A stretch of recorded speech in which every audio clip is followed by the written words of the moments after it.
السلام علیکم ورحمۃ اللہ وبرکاتہ۔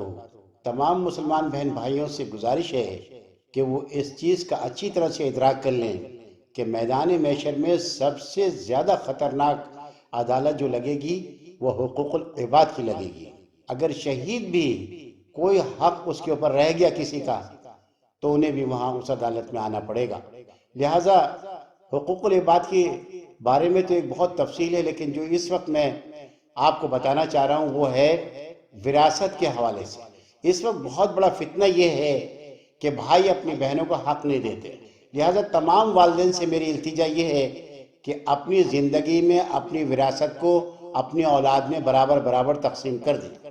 اگر وہ انتقال کر جاتے ہیں تو پیچھے جو ان کی اولاد ہے، یعنی ان کے بیٹے، اولاد نرینہ، پھر وہ بہت مشکلات پیدا کرتے ہیں، اور جب بہنیں اپنا حق مانگتی ہیں تو پھر ان کو کہا جاتا ہے تم تو بڑی بے شرم ہو گئی ہو، بے حیا ہو گئی ہو، ہم تمہاری تعلیم پر خرچ کر رہے ہیں، ہم تمہاری تربیت پر خرچ کر رہے ہیں، ہم نے تمہاری شادی پر اتنا خرچ کیا۔ اس طرح کی باتیں ان سے کہی جاتی ہیں۔ تعلیم و تربیت ہو یا شادی بیاہ پر خرچہ، یہ وراثت میں سے نہیں ہوگا۔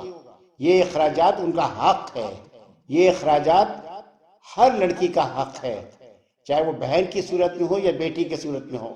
لہٰذا وراثت کے پیسے جو ہیں اس کو بہنوں کو یا بیٹیوں کو اس کا مالک بنایا جائے گا۔ اس کے بعد ان کو اختیار ہے کہ وہ اس رقم کو کس طرح خرچ کرتی ہیں، اور وہ بھی قرابت داری میں سب سے قریبی رشتہ ہے اولاد کے ساتھ، اور بہنوں کا بھائیوں کے ساتھ اور بھائیوں کا بہنوں کے ساتھ۔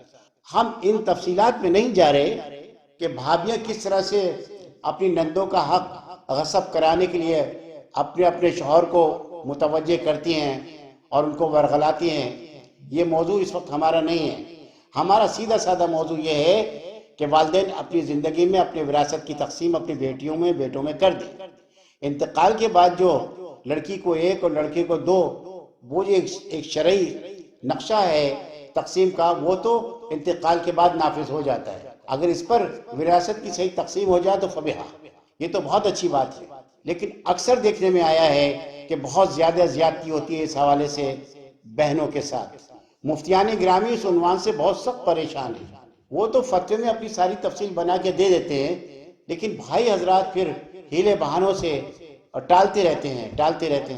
لہٰذا ہوشیار ہو جائیے کہ میدان محشر میں سب سے خطرناک عدالت جو لگے گی وہ حقوق العباد کی لگے گی، اور گھر کے اندر جو یہ حق تلفی ہوگی اس کے مضر اثرات جو والدین چلے گئے ان پر بھی پڑیں گے اگر وہ وراثت کی تقسیم کر کے نہیں گئے، اور جو بھائی ہیں ان پر بھی پڑیں گے، اور ان پر تو بہت ہی زیادہ پڑیں گے۔ تو ہم کسی طرح سے بھی کسی کا بھی حق نہ ماریں، اور جس کے بھی حقوق ہم پر واجب ہیں ان کی حق کی ادائیگی کا فوری بندوبست کریں، اور اپنے آپ کو بالکل ہلکا کر لیں، تاکہ کسی بھی اعتبار سے اللہ کی طرف سے کوئی سخت پکڑ ہمارے پر نہ آ جائے۔ اللہ جل وعلا ہمیں ان تمام پاک ارشادات پر ایمان و عمل نصیب فرمائے۔ ہمارے چینل اسلام اینڈ یو کی طرف سے آپ سے گزارش یہ ہے کہ ہماری ان باتوں کو آگے پہنچائیے، شیئر کیجئے۔ اگر آپ نے سبسکرائب نہیں کیا تو سبسکرائب کیجئے اس چینل کو، بیل آئیکن کو کلک کیجئے، لائک کیجئے، اور اپنی دعاؤں میں یاد رکھیے۔ السلام علیکم۔